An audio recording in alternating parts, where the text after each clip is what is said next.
నేను మీ paediatrician doctor రూప. ఈరోజు ఇంకొక ఇంట్రెస్టింగ్ కేస్.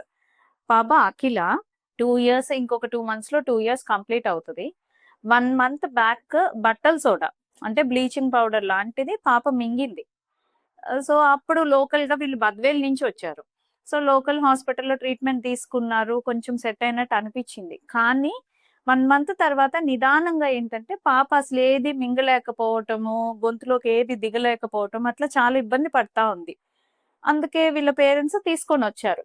తీసుకొనొస్తే చూస్తే ఏది దిగట్ల. ఈవెన్ లిక్విడ్స్ కూడా పాప మింగలేకపోతా ఉంది. సో, మా ప్రముఖ గ్యాస్ట్రోఎంట్రాలజిస్ట్ వివి మహేష్ సార్ ఒకసారి ఎండోస్కోప్ ఏసి చెక్ చేశారు. చెక్ చేస్తే స్ట్రిక్చర్ ఉంది. స్ట్రిక్చర్ అంటే ఏంటంటే, ఈ బ్లీచింగ్ పౌడర్స్ ఇవన్నీ అసిడిక్ కంటెంట్ ఎక్కువ ఉంటది. ఆ యాసిడ్‌ల వల్ల ఏంటంటే, పేగు అన్నవాహిక అనేది మూసుకుపోతది. దాన్ని స్ట్రిక్చర్ అంటారు. ఆ స్ట్రిక్చర్ ఉందని సార్ గమనించి, వెంటనే సార్ డైలటేషన్ అంటే, ఆ స్ట్రిక్చర్‌ని ఓపెన్ చేయటం అన్నమాట. డైలటేషన్ చేసి కొంచెం పేగు ద్వారాన్ని ఇంక్రీజ్ చేశారు. సో, ఇప్పుడు పాప కంప్లీట్‌గా మింగటం, తినటం అన్నీ చేయగలుగుతుంది. సో, మదర్‌తో గూడా ఒకసారి మనం మదర్ మాటలు గూడా విందాం. పాప బట్టలు సోడా తినేసింది. దానికి ట్రీట్మెంట్ కోసమని వచ్చాము. ఇక్కడ మంచి ట్రీట్మెంటే